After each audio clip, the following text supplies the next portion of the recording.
नाजरीन, मैं हूँ रामीन सैयद और आप देख रहे हैं प्रोग्राम ज़ेरे बहस। नाजरीन, आज़ादी इजहार और आज़ाद सहाफ़त की दावेदार इत्तेहादी हुकूमत जो गुज़िश्ता हुकूमत पर तो तनकीद किया करती थी, उस दौर में सहाफ़ियों की जो ज़ुबान बंदी हुई और पीका ऑर्डिनेंस जैसे काले क़वानीन लाए गए, उस पर मौजूदा हुकूमत जो तब अपोजिशन में थी वो मीडिया की इत्तेहादी तो बनी, सियासी मकासद के लिए आज़ाद सहाफ़त की एडवोकेट बनकर खूब पोलिटिकल स्कोरिंग भी की, मगर फिर इक़्तिदार में आकर आज़ाद सहाफ़त के पैमाने बदल गए।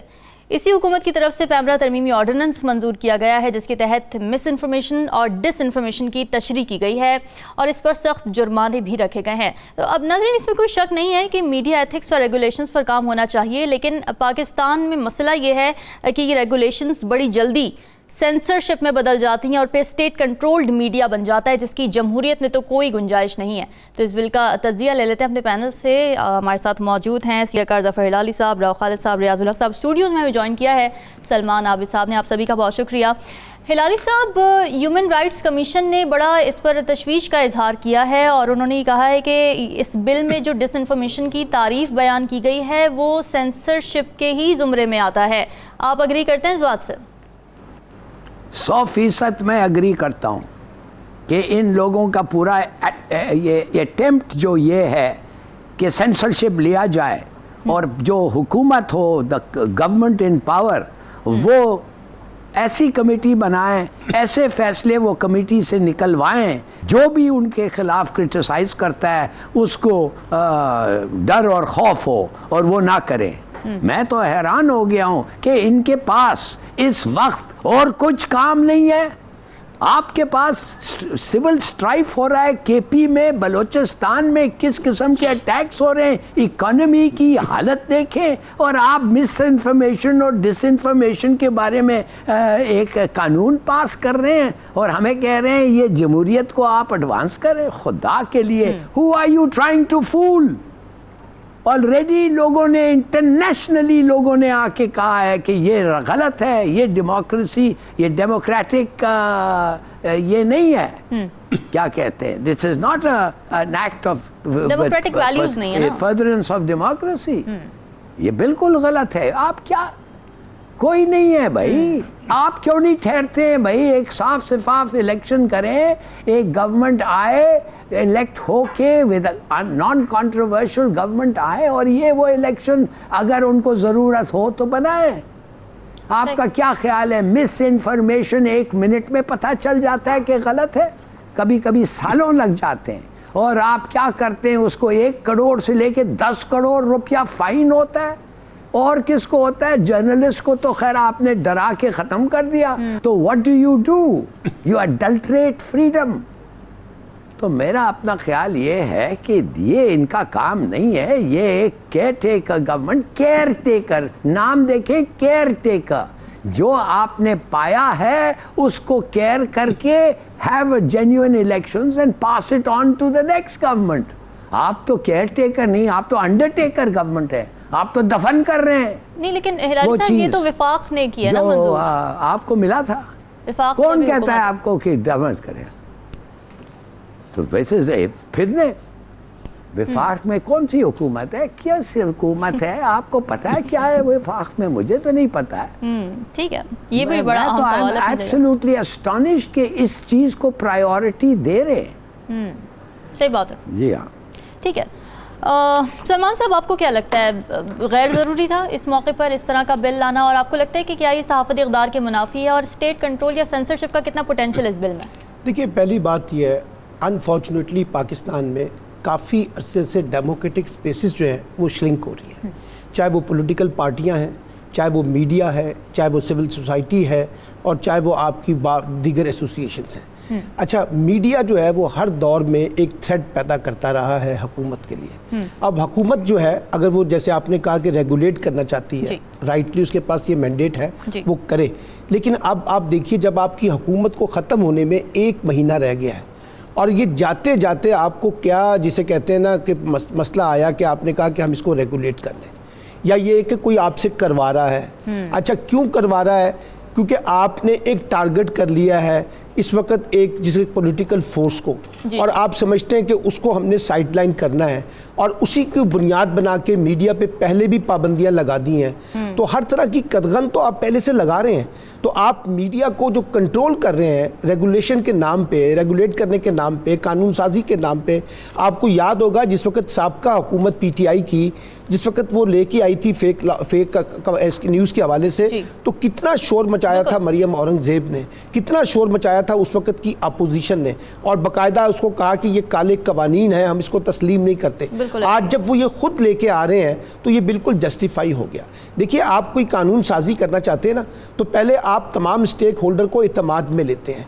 आप अखबारी तंजीमों को, मीडिया से इलेक्ट्रॉनिक एसोसिएशंस को, एकेडमिक्स को, पॉलिटिकल फोर्सेस को, अपोजिशन को, कायमा कमेटियों को, उन सबको एक बाकायदा जिसे कहते हैं कि दुनिया की जो बेस्ट प्रैक्टिसेस हैं उनको सामने रख के आप कोई कानून इंट्रोड्यूस करवाते हैं। यहाँ ये लगता है कि कानून इंट्रोड्यूस करवाने की जो जल्दबाजी है वो जाहिर करती है कि इसके पीछे पॉलिटिकल मोटिव्स हैं, और जो पॉलिटिकल मोटिव्स हैं उसका मतलब ये है कि हम मीडिया को और ज़्यादा कंट्रोल कर सकें।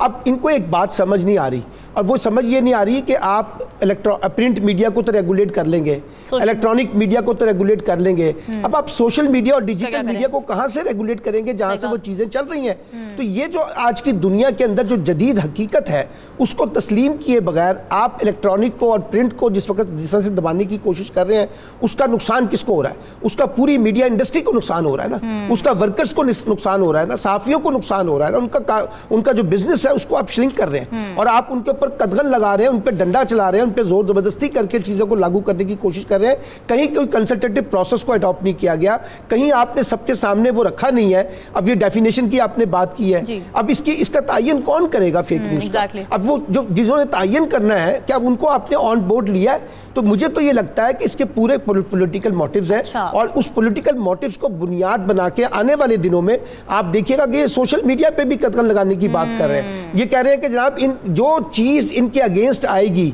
उसको इस वक्त पाबंद किया जाए, और कोई अगर एक पार्टी के सरबराह को प्रमोट करे उसको कैसे कदगन लगानी है। तो मैं तो इसको एक पॉलिटिकल एजेंडे के तौर पे देख रहा हूँ, इसके पॉलिटिकल मोटिव्स देख रहा हूँ, और ये कोई नई बात नहीं है। हर दौर के अंदर हुक्मरान जो है मीडिया को कंट्रोल करने के लिए तरह तरह की पॉलिसियां, तरह तरह के कानून साजियां लेकर आते हैं, और उसका नुकसान क्या होता है कि जब यही हुकूमत अपोजिशन में आती है तो तस्लीम करती है कि हमसे गलती हुई थी, और ये मामला आप देख लेना। अच्छा, फिर कहते हैं हमसे गलती हुई थी। भाई, गलती आपसे कैसे हो गई? कौन करवाता है? आप क्यों नहीं चीज़ों को रियलाइज करते? आप तजर्बाकार लोग हैं, बार बार हुकूमतें आपको मिलती हैं, लेकिन आपने ये पकड़ लिया कि जहाँ से भी कोई मुखालिफ आवाज़ आती है ना, उसको हमने कैसे दबाना है और उसको अपने कैसे इंटरेस्ट में इस्तेमाल करना है। पहले अखबारी तंजीमों को पकड़ लें, फिर उसके बाद जर्नलिस्टों को कर लें, फिर उसके बाद जो है आप ऑनर्स जो है मीडिया मालकान, उनके साथ की बात मामला तय करने की कोशिश करें। तो मुझे तो लगता है कि जैसे डेमोक्रेटिक स्पेसेस श्रिंक हुई हैं, उसी तरह से हमारा मीडिया भी जो है अनफॉर्चुनेटली इस लेजिस्लेटिव वॉर के अंदर वो श्रिंक हो रहा है, और इससे इसका मजाक दुनिया के अंदर हो रहा है कि भी किस किस्म का मीडिया है जहां आप अपनी बात नहीं कर सकते, जहां आपको बेतहाशा वो स्पेस नहीं मिल रही जो फ्रीडम ऑफ एक्सप्रेशन के कॉन्टेक्स्ट में आती है, तो लोग सवाल तो उठाएंगे ना। बिल्कुल जी। राव खालिद साहब, आपको क्या लगता है मिस इन्फॉर्मेशन डिसइन्फॉर्मेशन वाला मामला, पहले तो ये कि ये क्या वाकई इतना संगीन मसला है, और अगर है तो फिर उसको रेगुलेट करने के लिए इस तरह का बिल पास करना आप समझते हैं कि जस्टिफाइड है, या फिर पॉलिटिकल मोटिव्स हैं जैसे कि सलमान साहब भी कह रहे हैं? देखिए, जस्टिफाइड तो बिल्कुल नहीं है। हमारे मुल्क में ये इस पे डिबेट मुशर्रफ के दौर में भी हुई, उससे पहले भी हुई, उसके बाद भी हुई। बुनियादी तौर के ऊपर जो दुनिया भर में इसको टैकल किया जाता है, टीवी और अखबार के हवाले से मैं बात करूँ, मैं सोशल मीडिया की बात नहीं कर रहा। वो डेफामेशन का जो लॉ है आपका, वो इसको कैटर करता है कि अगर आपने कोई गलत खबर दी है, किसी के खिलाफ गलत खबर दी है, किसी इवेंट को गलत रिपोर्ट किया है, तो उसको जिसको नुकसान पहुंचा है वो आपके खिलाफ डेफामेशन पे जाता है। और मुशर्रफ के दौर में भी हुआ, उसके बाद डेफामेशन के लॉ में कुछ चीज़ें भी चेंज की गई। तो बुनियादी तौर पे ये है। सोशल मीडिया के हवाले से जो फेक न्यूज़ का बुनियादी तौर पे है, नाम तो ये उसी का ले रहे हैं, लेकिन एम्पावर किसको कर रहे हैं? किसी ने बुला के कहा कि जी ये नहीं होगा आज से, तो वो रुक गया। तो इसके लिए कानून की क्या ज़रूरत है? कानून अगर आप बना रहे हैं तो इसका मतलब है उसका फ़ायदा कोई नहीं। हमारे यहाँ इम्प्लीमेंटेशन का हमेशा से प्रॉब्लम रहा है, राइट या रॉन्ग इम्प्लीमेंटेशन। कानून मौजूद नहीं है लेकिन इम्प्लीमेंट होता है। जो डिसइन्फॉर्मेशन और मिस इन्फॉर्मेशन की जब हम बात करते हैं, अभी आज़म खान साहब के हवाले से जो उनका बयान अल्फी 164 का बयान आ गया जी, किसी ने एक ट्वीट बना के भेज दिया, सारे हर जगह पे वो ट्वीट भी हो गया, हर जगह पे चल गया जी। अब इसको हम कैसे ट्रीट करेंगे? कोई किसी ने बताया किस मजिस्ट्रेट के सामने हुआ है, आजम खान साहब ने खुद उसको इंडोर्स किया, हाँ मैंने ये बयान दिया है, या इस किसी को बात हुई है, तो इसको किस कैटेगरी में डालेंगे, किसको हम आए दिन हमें बताया जा रहा होता है ये चला दे ये चला दे, लेकिन हमारा नाम ना आए। ये हुकूमत भी यही काम कर रही होती है। तो ये डिसइंफॉर्मेशन और मिस इन्फॉर्मेशन, उसके बाद फिर सिलेक्टिव एप्लीकेशन जो हमारे यहाँ होती है, ठीक है, वो कहते हैं कि तुम्हारी जुल्म में पहुंची तो नूर कहलाई, वो तीरगी जो मेरे नाम आए स्याह में थी। एक चैनल चलाता है तो वो मिस इन्फॉर्मेशन होगी, दूसरा चलाता है तो वो डिसइन्फॉर्मेशन होगी। एक चैनल को कहा जाएगा नहीं आप करेक्ट कर ले, माजरत कर दे, दूसरे को कहा जाएगा कि बंद कर दो, 10 करोड़ रुपए जुर्माना कर दो। रियाज साहब की तरफ पहले जाना है। रियाज साहब, जो human rights commission of Pakistan है वो ये कह रहा है कि ये जो बिल है ये आर्टिकल 19 के बिल्कुल खिलाफ है, जो आज़ादी इजहार राय का पूरा पूरा हक देती है। आप किस तरीके से देख रहे हैं? बतौर सहाफ़ी भी आप फील्ड में भी होते हैं, खबरें भी आप इकट्ठी कर रहे होते हैं, ब्रेक कर रहे होते हैं, आप पे किस तरह की मुश्किलात आएंगी अब इस बिल के बाद? इसकी बड़ी इंटरेस्टिंग डेफिनेशन है जो डिसइंफॉर्मेशन की हुई है उन्होंने, और वो ये है कि वेरीफाइबली false, misleading, manipulated, created or fabricated information which is disseminated or shared with the intention to cause harm to the reputation without getting other person's point of view or not giving it proper coverage and space. अच्छा, दुनिया भर की जो definitions हैं, चाहे वो BBC है, चाहे वो ICJ international centre for journalist हैं, इसके अलावा 4-5 और दुनिया के बड़े इदारे हैं, उनकी कोई ऐसी डेफिनेशन नहीं है कि अगले बंदे का वर्जन शामिल होगा तो वो खबर चलेगी। अब ये एक बड़ा दिलचस्प किस्म की चीज़ है। बहुत सी चीज़ें हमारे पास, डेटा ऐसा वेरीफाइबल डेटा हमारे पास FBR से आ जाता है, हमारे पास ऑडिटर जनरल ऑफ पाकिस्तान के बुक्स से आ जाता है जो अभी रिलीज़ होना है। बहुत सी चीज़ों पे उनकी ऑब्जेक्शन होती है और उनको काउंटर हम चेक करते हैं और हमें पता चलता है वो बिल्कुल ठीक है। तो बतौर सहाफ़ी तो मुझे बड़ा इंटरेस्टिंग लग रहा है कि ये कह रहे हैं कि जब तक वर्जन शामिल नहीं है। अच्छा, जब वर्जन शामिल हो जाता है, हम आपसे रब्ता करते हैं हुकूमत से, ज़ाहिर है हुकूमत वक्त हम उनसे पूछेंगे जी बताएं आपके बारे में ये राय कि आपने जी 50 गाड़ियाँ बाहर से मंगवाई हैं, उन पे जो है टैक्स वेव ऑफ किया है, या इतने बिलियन की करप्शन हुई है और यही चीज़ें हैं सारी, तो जनाब इस दौरान तक वो खबर और सारी चीज़ें मैनेज हो जाएंगी। अब आगे ये बड़ा रूटीन का प्रोसेस हो जाएगा अनफॉर्चुनेटली। ठीक है, कुछ बहुत सी जगहों पे आपको वर्जन शामिल करना होता है ताकि स्टोरी की जो दूसरी साइड है वो भी क्लियर हो जाए, लेकिन यहाँ पे जो उनका इंटेंट है वो यही है कि स्टोरी को किल करने का इन्होंने पूरा बंदोबस्त कर दिया है और इंटरनेशनल डेफिनेशन बिल्कुल ऐसी नहीं है। और दूसरा सबसे बड़ा जो डिसइंफॉर्मेशन का है, इनकी जो इंटेंशंस हैं, बदकिस्मती से मतलब मैं चूँकि इस बिल को बड़े अरसे से फॉलो करता रहा और मैं मतलब ये मेरा लॉस है कि मैं इसको मिस कर गया और ये पार्लियामेंट में पहुंच गया। मेरी थी कि मैं इससे पहले इसको ब्रेक करूं, क्योंकि कोई 6 महीने पहले शहीदा साहिबा जो इंफॉर्मेशन ऑफिसर थी, PIO थी, तो उनसे जो है इन्होंने एक गलती से मुँह से एक जगह इनसे PSC की कमेटी में उनके मुँह से निकल गया हम इस तरह के एक लॉ ला रहे हैं और जिसमें बहुत सी चीज़ें हैं और जो खबरें चल रही होती हैं उसको हम देखेंगे, सारा कुछ होगा। इसके बाद से मैंने इसको फॉलो करना शुरू किया। कुछ चीज़ें तो मेरे हाथ आई, लेकिन चूंकि प्रीमेच्योर थी तो मैं रिपोर्ट नहीं कर सका। तो यहाँ पे जो है हुकूमत के खिलाफ जो खबर होती है वो उनकी तकलीफ दे होती है, लिहाजा उसको रोकना है, उसका बंदोबस्त करना है। अब इसकी जो डेफिनेशन है हुकूमत के कोई और होती है, लेकिन जब अपोजिशन है तो उसके लिए कोई और डेफिनेशन है। राव साहब की वाली बात, एक चैनल के लिए वो डिसइंफॉर्मेशन है, दूसरे के लिए मिस इन्फॉर्मेशन है और शायद तीसरे के लिए वो एक्सक्लूसिव न्यूज़ हो। तो ये बड़ा ज़रूरी है कि इस चीज़ को तरीके से हैंडल किया जाए और अपनी ज़ात और अपनी उसके लिए जो है अगर आप करते हैं तो इससे बड़े मसाइल होंगे। जर्नलिज्म बहुत चैलेंजिंग ऑलरेडी हो चुका है और आप मजीद स्पेस जो है वो टाइट करना चाह रहे हैं जर्नलिस्ट के लिए।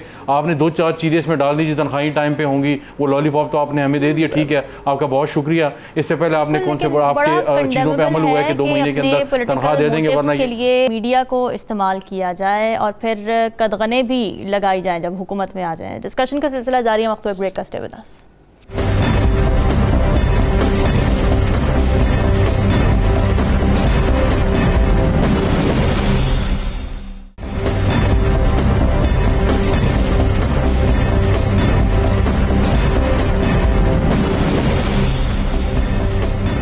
नाज़रीन, इत्तेहादी हुकूमत इलेक्शंस कराने के लिए तैयार नज़र आ रही है, मगर साथ ही ये उलझन भी बरकरार है कि आया हुक्मरान इत्तेहादी जमातें 12 अगस्त को कौमी असम्बली की मुद्दत पूरी होने पर इसे मामूल के मुताबिक तहलील करेंगी या फिर सदर को जल्द तहलील की समरी भेजेंगी। अब वज़ीर इत्तलात मरीम औरंगज़ेब ने बड़ा जोर देकर इस पर कहा था कि मौजूदा हुकूमत और इसके इत्तेहादियों की जानिब से कौमी असम्बली की तहलील की तारीख के बारे में अभी तक कोई फैसला नहीं किया गया है, जबकि अपोजिशन लीडर राजा रियाज साहब ने कहा है कि मेरे पास मौजूद मालूमात के मुताबिक असम्बली अगस्त को अपनी मुद्दत ख़त्म होने से 4 दिन पहले यानी 8 अगस्त को तहलील हो जाएंगी। निगरान वज़ीर-ए-आज़म का मामला भी अभी तक लटका हुआ नजर आ रहा है, तो क्या वजह है कि अब तक इन मामलात में क्लैरिटी नहीं आ सकी है, जबकि हुकूमत की मुद्दत पूरी होने में अब सिर्फ चंद ही दिन रह गए हैं। और ये भी कि हुकूमत को सूट क्या करेगा, मुद्दत ख़त्म होने से पहले असम्बलियों की तहलील या फिर मुद्दत पूरी होने पर असम्बलियों की तहलील, ये अपने ज़ियागारों से जान लेते हैं। हिलाली साहब, क्या लगता है आपको अभी तक क्यों मामलात में कोई क्लैरिटी नहीं आ पा रही है, खुसूसन असम्बलियाँ तहलील करने के हवाले से बड़ी चहमगोइयाँ हैं कि पहले होगी या बाद में होगी?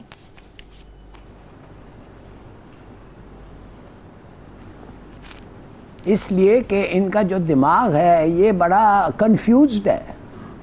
मुझे तो एक चीज़ बताएं कि कॉन्स्टिट्यूशन में अगर आपका लिखा हुआ है कि इट हैज़ टू बी, इस वक्त तहलील होना चाहिए, तो उससे पहले आप क्यों तहलील करना चाहते हैं? और अगर आप कहते हैं करते हैं तो इसके माने आपको केयरटेकरशिप 1 मंथ लॉन्गर मिलता है। आई डोंट अंडरस्टैंड, ये आप लिखते क्यों हैं कि आपके पास ये ऑप्शन है? आपके कहते हैं कि आपका किसी और जगह होता है कि आप कहें 3 साल का आपका एम्प्लॉयमेंट कॉन्ट्रैक्ट है, मगर अगर हम चाहें तो उससे पहले हम कर दें और कोई कॉन्सिक्वेंसेस आपके लिए नहीं होंगे। वो सिर्फ ये होगा कि आपको तनख्वाह मिलने के लिए 1 महीना और ठहरना पड़ेगा। You know, it's makes no sense. ये इसलिए दिया गया है कि ये 1 महीना और अपने अपॉइंटेड लोगों के थ्रू इस मुल्क को चलाए। 30-40 दिन और मिल जाता है इनको। What other reason could there be? ठीक है, आप बताएं, व्हाट इज अनदर रीजन? कि आप 4 दिन माने विद द एंटायर, आपका पर्पस ये है to not let it complete its term. ये कभी हो सकता है? ये कभी हो सकता है कि कॉन्स्टिट्यूशन में कॉन्स्टिट्यूशन खुद कहता है कि अगर आपका मकसद है कि ये जो हमने लिखा है ये पूरा नहीं होना है, फिर भी आप कर सकते हैं। कि Y with the aim only of going against that period? माने कोई इमरजेंसी बताएं, कुछ बताएं, केसेस बताएं, सर्कमस्टांसेस बताएं, आप कब क्यों कर सकते हैं। वो नहीं, मगर 4 दिन पहले अगर आपने कह दिया तो 1 महीना ज्यादा आपको केयरटेकर गवर्नमेंट मिल जाए। आई डोंट अंडरस्टैंड, ये क्यों करते हैं ऐसी चीजें भाई। ठीक है सलमान साहब, बड़ी अजीब बात है कि कुछ दिनों पहले तक दूर भाग रही थी हुकूमत ना इलेक्शंस कराने के लिए। कोई तारीख की क्या बात, बल्कि यही हो रहा था कि जी कोई इमरजेंसी लगा दी जाएगी, मुआशी हालात नहीं ठीक, अभी इलेक्शन की कोई बात नहीं चल रही, और अब जल्दी इतनी पड़ गई है कि 4 दिन पहले असेंबलियाँ तहलील करना चाहते हैं। क्या वजह? देखिए, ये इलेक्शन आप 90 दिन के बाद करवाएं और इलेक्शन आप 60 दिन के बाद कराएं, 4 दिन पहले असम्बलियाँ तोड़ें, असम्बलियाँ अपनी टर्म पूरा करें, ये तो देखिए एक इंतज़ामी इशू है। सही। बुनियादी इशू ये है कि क्या वाकई इस वक्त मुल्क में इलेक्शन होने जा रहे हैं, और अगर इलेक्शन होने जा रहे हैं तो उसका इन्वायरमेंट कहाँ है? क्योंकि अभी तो देखिए एम्बिग्विटी क्रिएट हो गई है बहुत। एक पार्टी हुक्मरान इत्तेहाद की जो है वो कहती है कि नई मरदमशुमारी के नताइज के बगैर इलेक्शन कबूल नहीं है। बिल्कुल। और वो अदालत में जाने की बातें भी कर रही है। फिर आपने एक पार्टी का सियासी बंदोबस्त करना था, वो भी अभी तक नहीं हो सका। और आपको अभी हमें ये मालूम नहीं है कि अगर इलेक्शन होते हैं तो पीटीआई के साथ क्या सलूक किया जाएगा, उनके सरबराह के साथ क्या सलूक किया जाएगा, क्या वो जो लेवल प्लेइंग फील्ड मरियम कहती थी वो मिल सकेगी उस जमात को या नहीं मिल सकेगी। तो अभी तो इलेक्शन से रिलेटेड बहुत से सवालात बाकी हैं।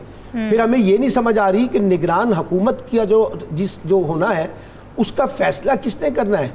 राजा रियाज साहब ने करना है शहबाज शरीफ साहब के साथ मिलके, या नवाज शरीफ साहब ने और आसिफ अली जरदारी ने मिलके करना है, या फजलुर रहमान ने करना है, या उन तमाम इत्तेहादियों समेत किसी और ने भी करना है। और इस वक्त जो मैंने आपको कहा पहले उसमें हाफ में कि जिस तरह से डेमोक्रेटिक स्पेसेस श्रिंक हुई है, तो लग ये रहा है कि निगरान का जो मामला है वो भी शायद इस वक्त की गवर्नमेंट के मुकाबले में किसी और के पास है।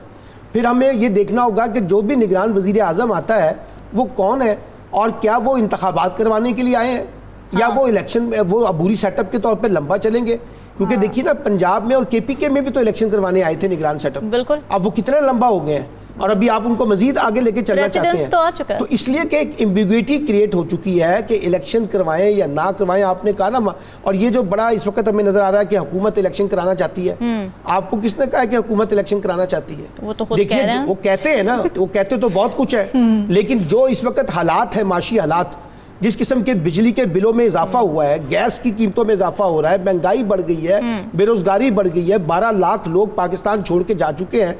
आप बाहर से लोगों को सरमायाकारी का कह रहे हैं, पाकिस्तान से लोग सरमायाकारी, पाकिस्तान के अपने लोग सरमायाकारी करने के बजाय बाहर जा रहे हैं। ऐसे मौके पे ये हुकूमत अगले महीने इलेक्शन में जाएगी, आपका ख्याल है? और जाकर जो है वो लोगों के साथ क्या लेके जाएगी? सलमान साहब वो ये भी तो बयानी बना रहे हैं कि डिफॉल्ट होने वाला था मुल्क, हमने बचा लिया। ये डिफॉल्ट होने वाला था, मैंने तो नहीं कहा था, ख्वाजा आसिफ साहब ने आगे टीवी पे कहा था हम डिफॉल्ट हो चुके हैं। शब्बर जैदी साहब कई चीजें बता चुके हैं। देखिए लोगों का मसला क्या है, लोग जिस वक्त नैरेटिव बिल्डिंग के अंदर इलेक्शन में कैंपेन में जाएंगे, लोग देखेंगे कि बिजली की कीमतों में कितनी कमी हुई है, गैस की कीमतों में कितनी कमी हुई है, पेट्रोल में कितना कम हुआ, डीजल कितना कम हुआ, मेडिकल की दवाइयां कितनी कम हुई है, और महंगाई कितनी कम हुई है, बेरोजगारी कितनी क्रिएट की है। मुझे तो ये लगता है इस वक्त पाकिस्तान के अंदर एक हिजानी किस्म की कैफियत है, और इलेक्शन के होने या ना होने के बारे में इस्लामाबाद के हलकों में शर्तें लग रही हैं। मैं बहुत से लोगों को जानता हूं जो बड़े ढिठाई से कह रहे हैं कि इलेक्शन नहीं होने, और अगर इलेक्शन होने हैं तो वो ऐसे इलेक्शन होने हैं कि उसको मुतनाज़ा बना दिया जाएगा, कोई उसको मानेगा नहीं। तो ये सवाल हैं जो अभी तक एड्रेस ही नहीं हो रहे। इलेक्शन होते फिलहाल नजर नहीं आ रहे। राव खालिद साहब, आपका क्या ख्याल है?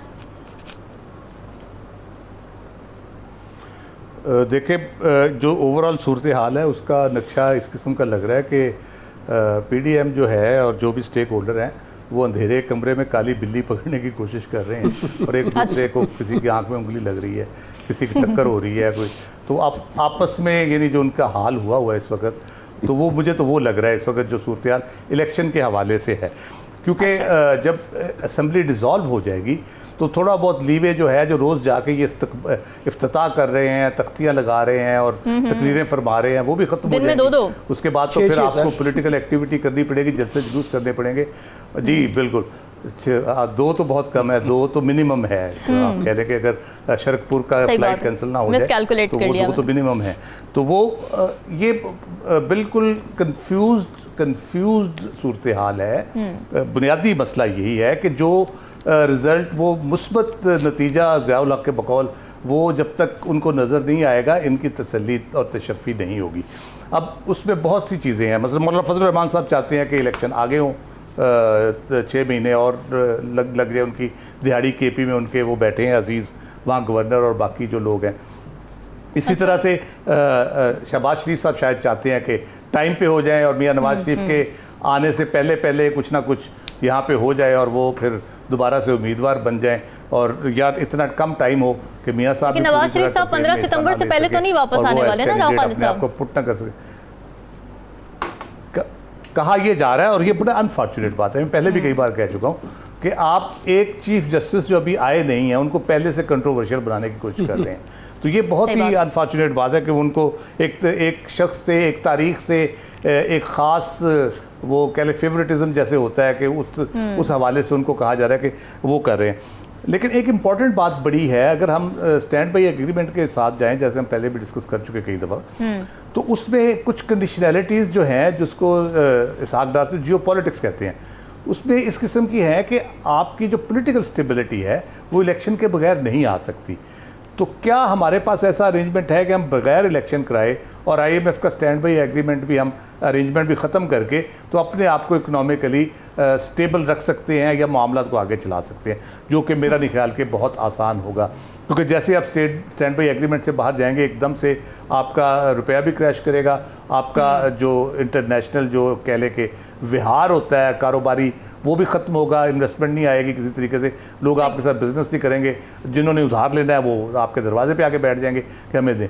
तो वो जो उनकी जो शराइत है, उससे मुझे लग रहा है कि प्रेशर है कि इलेक्शन कराए जाए। ठीक है। तो इलेक्शन किस तरह से होने हैं, उसके लिए जो काविशें हो रही हैं, जो नाकाम काविशें मैं कह रहा जो हो रही हैं, वो तो नहीं लगता कि कोई रिजल्ट इनकी मर्जी का आएगा। तो देखें अब क्या आखिरी हरबे के तौर पे ये क्या तरीका इख्तियार करते हैं कि जान बच जाए किसी तरीके उस शख्स से जिससे ये बचना चाह रहे हैं। हाँ रियाज साहब, ये बताइए इस हवाले से क्या इत्तलात हैं आपके पास कि निगरान वज़ीर आज़म पर क्या मुशावरत अब तक हुई है? ये डर क्यों है हुकूमत को कि अगर टेक्नोक्रेट्स आ जाते हैं या ब्यूरोक्रेट्स आ जाते हैं तो वो एक्सटेंड कर देंगे? किस बुनियाद पे एक्सटेंड करेंगे वो? अच्छा, इसमें पहले मैं राव साहब के बिल्ली वाले मामले से शुरू करूं कि बिल्ली जो है वो काले कमरे में, काली बिल्ली जब छोड़ दी गई है, पीडीएम और ये सब बैठे हुए हैं, तो उसमें बाकायदा तौर पे छोड़ दी गई और फैसला होगा साथ वाले कमरे में। इनको मसरूफ़ कर दिया गया बिल्ली पे। इनके हाथ में फैसला है ही नहीं, इनके पास कुछ नहीं है ये। हाँ, अब एक दो चीज़ें ये हुई कि अब इनको डर ये लग गया है। अब हम बार बार वज़रा के बयानात सुन रहे हैं, वो ये कह रहे हैं कि जी जो निगरान वज़ीर आज़म है वो होना चाहिए ऐसा बंदा जो सियासी जो बंदा हो, और वो सेटअप जो है वो एक्सटेंड जो नहीं होना चाहिए और इस तरह का होना चाहिए। उसकी वजह क्या है? क्योंकि बात चल रही थी कि कोई ऐसा जो है वो फाइनेंस से रिलेटेड बंदा लाया जाएगा, कुछ कह रहे हैं कि उनको तैयार भी कर लिया गया है, और एक आध साहब थे वो चले गए, वो नहीं उनको मनवाया जा सका। तो उनको लाने का मकसद ये है कि जो माली मामलात हैं उनको बेहतर किया जाए, इनको ये डर है इस बात का। और दूसरा कि जो टेन्योर है इंटरिम का उसको ज़रा खींचा जाए 5, 6, 7 महीने। अब इसमें बड़ी इंटरेस्टिंग जो बात है वो ये है कि मौलाना फजल रहमान साहब और इस तरह के जो दूसरे अकाबिरीन हैं पीडीएम के, समहाउ वो इस पे एग्री हैं कि बिल्कुल ऐसे ही है। इसका ये फ़ायदा होगा, ये जो बिजली गैस की कीमतें और ये सारा कुछ जो एक किस्म का फाइनेंशियल तबाही मची हुई है, लोगों के सेनों से अगले 6-8 महीने में ये सारा कुछ भूल जाएगा। एक जो बड़ी वजह है जिसके लिए संजीदा तौर पे पीडीएम के कई जमातें और कुछ वज़रा, वफाकी वज़रा नून लीग के राज़ी हैं इस बात पे। तो ये एक बड़ी इंटरेस्टिंग बात है। इन्हें एक खौफ ये है, लिहाजा कामरान टिसोरी की बात भी चल रही है कि अब उसके बाद जो है कामरान टिसोरी साहब को इंटरिम पीएम के लिए जो है उनके लिए लॉबिंग और आगे भी चलाया जा रहा है। तो कुछ लोगों का ये कहना है कि उनको लाने का मकसद ये है कि उनको ढीला ढाला यहाँ रखा जाएगा, लेकिन पीछे जो है एक और टीम बाकायदा तौर पर काम करेगी। तो हुकूमत को ये डर तो है कि उनके हाथ में चीज़ें नहीं हैं, उनके हाथ से चीज़ें निकल रही हैं, लिहाजा हम जो है ना ज़बरदस्ती करा के कोई ऐसा बंदा लाएं जो कम से कम, अब ये जो दुबई में बहुत कुछ होता रहा उसमें एक बड़ी चीज़ ये थी, हम कोई ऐसा बंदा लाएं जो हमारा हो, जो कमरे साथ वाले कमरे का बंदा ना हो। लेकिन अभी तक इनके हाथ में कोई ऐसी चीज़ नहीं आई, लिहाजा जब तक कोई ऐसा फैसला नहीं हो जाता, जो बाज़ार ये लगता है कि वो दूसरी तरफ भी गुफ्तगू सुनी जारी है लेकिन इनके साथ को बहुत ज़्यादा मुशावरत नहीं हो रही, इस पर बहुत ज़्यादा नाराज़ हैं। ठीक है नाज़रीन, डिस्कशन का सिलसिला जारी है, वक्त एक ब्रेक का, स्टे विद अस।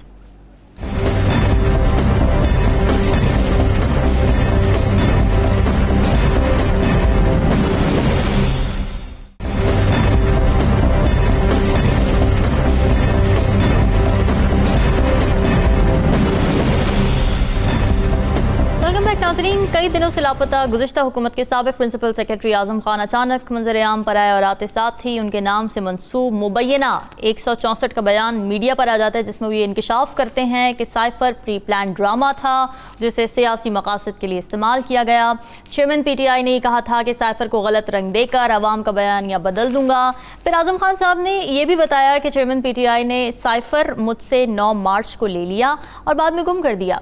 तो ये बयान सामने आते ही हुकूमती प्रेस कॉन्फ्रेंसेस का एक ना थमने वाला सिलसिला शुरू हो गया और उसमें यह वाज़ेह किया जाता रहा है कि आज़म खान के इस बयान से चेयरमैन तहरीक इंसाफ के लिए लीगली कितनी मुश्किलात पैदा हो सकती हैं। वज़ीर क़ानून ने यह बताया कि साइफर को सियासी मकासद के लिए इस्तेमाल करने पर 14 साल तक सज़ा हो सकती है।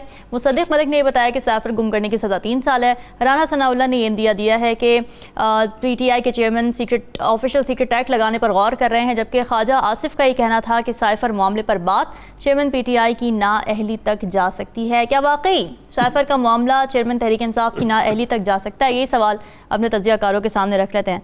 हिलाली साहब, क्या ज़रूरत थी हुकूमत को ये पेंडोरा बॉक्स दोबारा खोलने की? चेयरमैन तहरीक इंसाफ तो यू टर्न ले चुके थे अपने इस बयानिए से। उन्होंने कहा था कि अमेरिका वाली बात इज़ बियॉन्ड अस नाउ।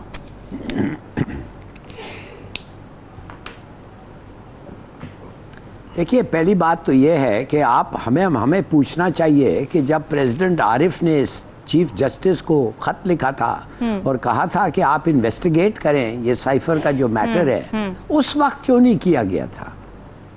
उस वक्त क्या रुकावट था? अगर वो कर लेते आपको सब चीज़ पता चल जाता। अच्छा, अब आप कहते हैं कि यू हैव डिलिबरेटली लॉस्ट। मैं ये जानना चाहता हूँ, जो एक इन्वायरमेंट होता है गवर्नर प्राइम मिनिस्टर्स हाउस और दूसरा है ऑफिशियल जो हाउस, और दूसरा होता है प्राइम मिनिस्टर्स ऑफिस। जी, ये कोई चीज गुम कैसे हो सकती है? गुम का क्या मतलब है आपको? क्या प्राइम मिनिस्टर साहब ने जाके छुपा दिया उसको? चलो शायद वो ऐसे ही थे तो छुपा दिया, तो जाओ ढूंढो, सिक्योर एनवायरनमेंट में मिल जाएगा आपको। अच्छा, अगर आप कहते हैं कि उन्होंने डिस्ट्रॉय कर दिया, वो तो साफ सादा झूठ है, इसलिए कि डिस्ट्रॉय हो ही नहीं सकता। उस साइफर के 4 या 5 कॉपीज कम से कम हैं।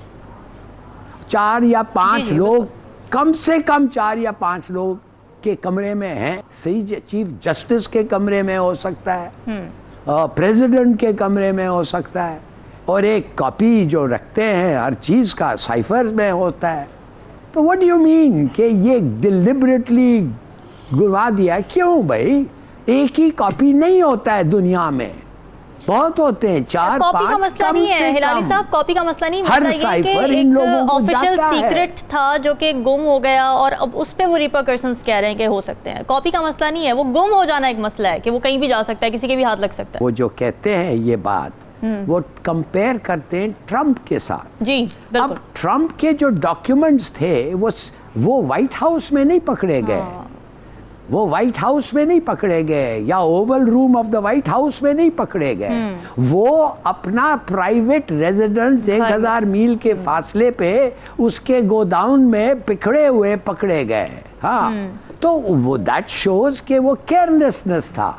अब ये जो डॉक्यूमेंट है, एक तो इसको पता ही नहीं किसी को किधर है, और दूसरी बात है कि क्या कोई रेड हुआ है जिधर ये डॉक्यूमेंट्स पकड़े गए out of the keeping of the माने जो ऑफिशियल सीक्रेसी, जिधर क्या कहते हैं, जिधर एक सिक्योर और कॉन्फिडेंशियल एनवायरनमेंट होना चाहिए, नेमली पीएम हाउस, नेमली पीएम ऑफिस? नहीं।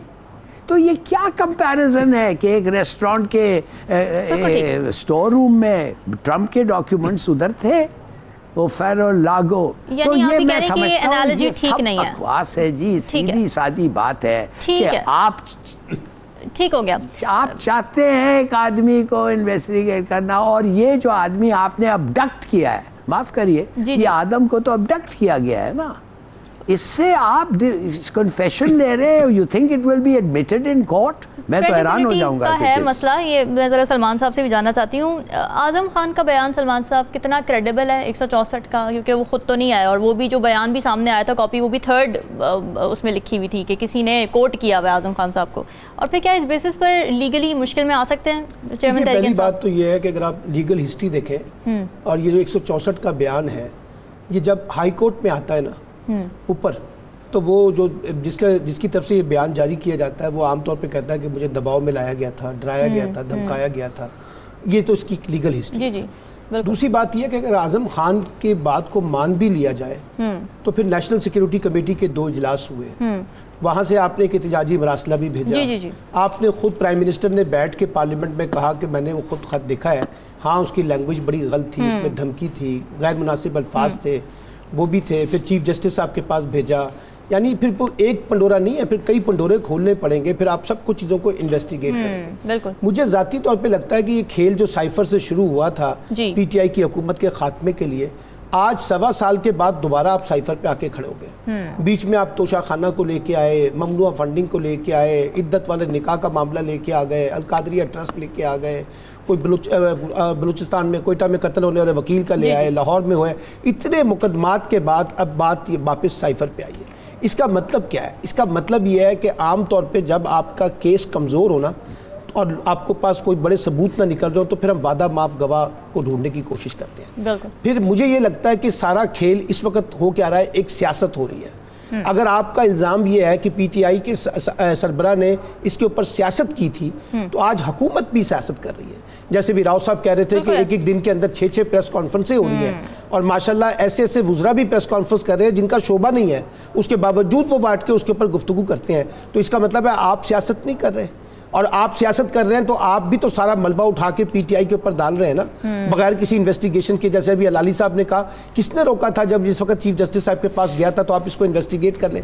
और आज भी अगर आप साइफर को समझना चाहते हैं कि कौन इसमें वाकई इस कल्प्रेट है, तो आपको तो उसको इन्वेस्टिगेट करना पड़ेगा ना, इसकी कोई अदालती तहकीकात होगी ना। वो असद मजीद का बयान भी मौजूद है ना, जब शहबाज शरीफ प्राइम मिनिस्टर बने तो वो उनको लेके आए और उनसे पूछा गया तो उन्होंने कहा मैं सारे मौक़िफ़ की तस्दीक करता हूँ जो मैंने लिखा है, और वाकई हमें इसी तरह से दिया गया था। तो मुझे ऐसे लग रहा है कि जैसे PTI के सरबराह को दबाव में लाने के लिए साइफर को भी अब एक बतौर हथियार जो है इस्तेमाल किया जाएगा, और इसकी जंग जो है वो कानूनी महाज पे कम, सियासी महाज पे उनके खिलाफ प्रोपेगेंडा के कॉन्टेक्स्ट में ज्यादा इस्तेमाल। ठीक है।